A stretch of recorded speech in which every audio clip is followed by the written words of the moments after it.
CPIM Kozhikode ജില്ലാ സമ്മേളനത്തിന് തുടക്കമായിരിക്കുകയാണ്. പതാക ഉയർത്തിയിരിക്കുന്നത് മുതിർന്ന അംഗമായ TP ദാസനാണ്. മുഖ്യമന്ത്രി പിണറായി വിജയൻ ഉൾപ്പെടെയുള്ള മുതിർന്ന നേതാക്കളെല്ലാം തന്നെ സന്നിഹിതരായിരിക്കുന്ന വേദിയിലായിരുന്നു പതാക ഉയർത്തിയത്. ആവേശത്തോടുകൂടി ഈ ഒരു ജില്ലാ സമ്മേളനത്തിന്റെ ഭാഗമാവുകയാണ് കോഴിക്കോട്ടെ സഖാക്കൾ. ഇപ്പോൾ മുഖ്യമന്ത്രി പുഷ്പചക്രം അർപ്പിക്കുവാൻ എത്തിയിരിക്കുന്ന കാഴ്ചയാണ് നമ്മൾ കണ്ടുകൊണ്ടിരിക്കുന്നത്. കേന്ദ്ര കമ്മിറ്റി അംഗങ്ങൾ പുഷ്പചക്രം അർപ്പിക്കും.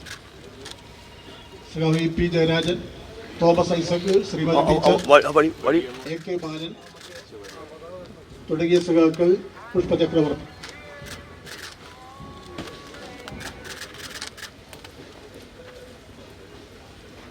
കേന്ദ്ര കമ്മിറ്റി സഖാക്കൾക്ക് ശേഷം സംസ്ഥാന സെക്രട്ടേറിയറ്റ് അംഗങ്ങളുടെ പുഷ്പചക്രം അർപ്പിക്കുന്നു.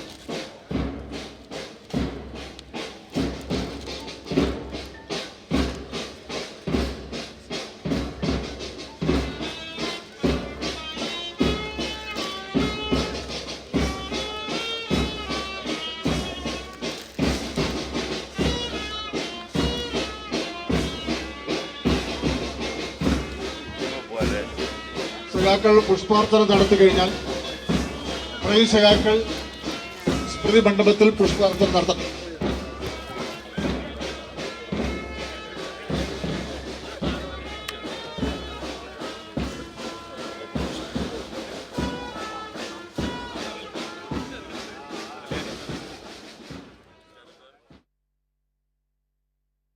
കോഴിക്കോട് CPM ജില്ലാ സമ്മേളനത്തിന് തുടക്കമായിരിക്കുകയാണ്. പതാക ഉയർത്തതിനു ശേഷം സ്മൃതി മണ്ഡപത്തിൽ സഖാക്കളെല്ലാം തന്നെ പുഷ്പചക്രം അർപ്പിക്കുന്ന കാഴ്ചയാണ് നമ്മൾ കണ്ടത്.